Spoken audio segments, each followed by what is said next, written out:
If you do these 3 things for the next 30 days, your vertical will increase. First, you're gonna figure out what style of jumper you are. You can either be a left-right jumper, you could be a right-left jumper, you could be a 1-foot left leg jumper, or you can be a 1-foot right leg jumper. You can also be left-handed or right-handed with any of these plants. Whichever one you are or whichever one you choose to improve, now you're gonna find an elite jumper who jumps just like you. Then you're gonna take your phone, you're gonna set it down sideways so that you can view your entire approach, and you're gonna do a full approach max effort jump. Then find a video of the same angle of the jumper that you chose, and I want you to compare your jumps frame by frame. If anything ever looks different, go out and try to change it and make that small part of your approach look exactly like the elite jumpers. I suggest starting from the end of the jump back. So first analyze their last 2 steps, then analyze their penultimate step, and then work your way back and extend the length of your approach over time. If you're young, I want you to do this every single day.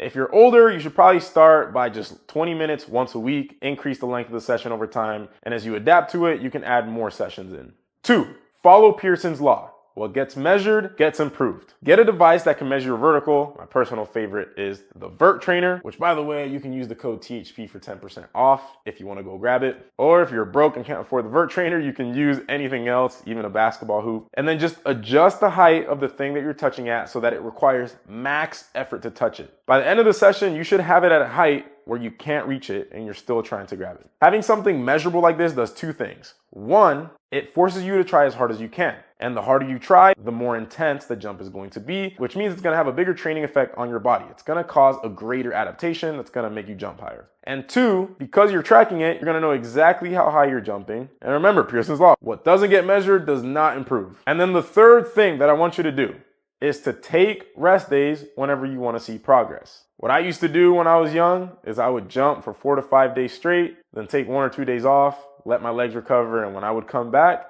I was jumping way higher. If you want to take this to the extreme, you can wait until your last week to cut the volume of your jumps in half, and then you'll probably see a big increase in your vertical at the very end. Only do this if you're young, you're completely healthy, and you don't jump very high. If that's not you, there are way more effective methods, but this is one of the best things you can do as a young athlete.